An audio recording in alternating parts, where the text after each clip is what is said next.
Nos échanges commerciaux avec les États-Unis dominent quotidiennement les manchettes et l'avenir de l'accord de libre-échange avec notre premier partenaire commercial suscite de vifs débats. Ce qui est en jeu, des milliards de dollars en commerce bilatéral, sans compter d'innombrables emplois des deux côtés de la frontière. Même quand tout est au beau fixe, nos activités commerciales avec notre voisin américain sont un grand sujet de discussion au Canada. Le commerce entre le Canada et d'autres pays moins traditionnels, notamment les marchés émergents en rapide croissance, représente une force tranquille mais puissante. Dans le contexte actuel marqué par des turbulences sur le front commercial, un mouvement d'opposition au commerce lourd de conséquences et un sentiment anti-mondialisation, quelle est la performance du Canada dans ces régions méconnues de la planète? Le tableau du commerce de marchandises est mieux connu et il est révélateur. En 2000, à peine 5 des exportations canadiennes de marchandises prenaient la direction des marchés émergents.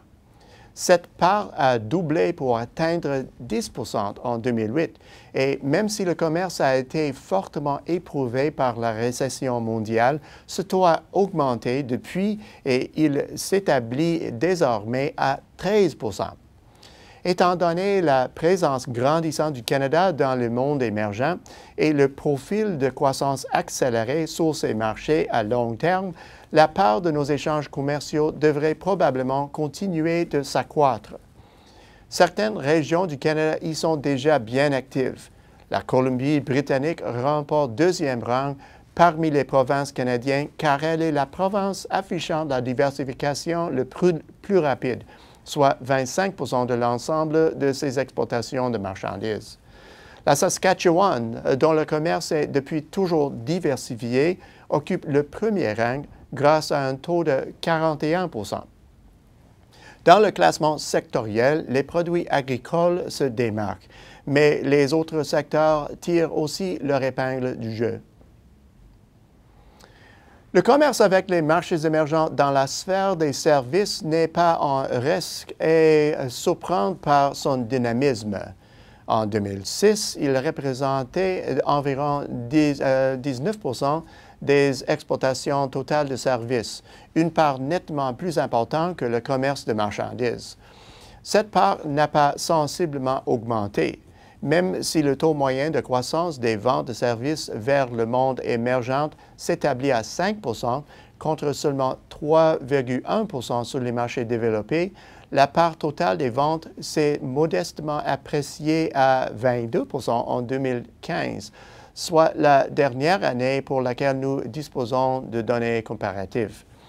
Vu la croissance escomptée du commerce des services, cette tête de pont dans le monde en développement est d'une importance stratégique considérable. Il existe un autre élément du commerce d'intégration, l'investissement étranger.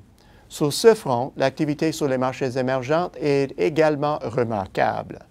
La croissance annuelle de l'investissement canadien sur ces marchés se chiffre en moyenne à 8,6 depuis 2007, un taux légèrement supérieur à la croissance du monde développé pendant le même intervalle. La part de l'investissement total à l'étranger fluctue d'une année à l'autre, mais la tendance de cette activité est généralement à la hausse. Elle est passée de 8,9 en 2007 et a même atteint 11 dans les années qui ont suivi. Parallèlement à l'investissement vers les marchés étrangers, on trouve les ventes vers ces marchés et les installations vers d'autres marchés qui en résultent, qui sont connus sous le terme de vente des sociétés affiliées à l'étranger.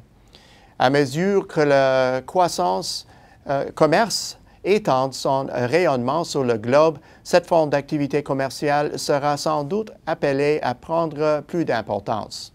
Au Canada, cette forme de commerce vers les marchés émergents a légèrement diminué et se situe juste en dessous des ventes des sociétés affiliées vers les pays de l'OCDE. Cependant, ce qui surprend au sujet de ces données, c'est que les marchés émergents constituent déjà environ 28 de toute cette activité. L'avantage sur le plan des coûts découlant de ce monde opérationnel, combiné à l'accroissement de la richesse sur ces marchés, permet de penser qu'il y aura une intensification de l'activité pour l'ensemble des ventes des sociétés affiliées au fil du temps. Il s'agit d'une composante moins connue de nos activités commerciales, mais il faudra assurément en surveiller l'évolution au cours des prochaines années. Ces éléments, qui forment ce que nous désignons habituellement par le thème de parcours de diversification internationale du Canada, sont de nature à inspirer, mais ils masquent une réalité sous-jacente primordiale. Parmi les entreprises canadiennes, les données liées aux exportations sont particulièrement faussées. Durant l'intervalle où sont survenus ces importants développements, les grandes entreprises canadiennes étaient les acteurs dominants. Les enquêtes révèlent que ces grandes sociétés, soit 3 de l'ensemble des entreprises exportatrices, contribuaient à environ 60 des ventes, une part qui a à peine changé pendant la période de référence. Ces données sont tout de même encourageantes. Elles montrent que les petites entreprises semblent de plus en plus audacieuses.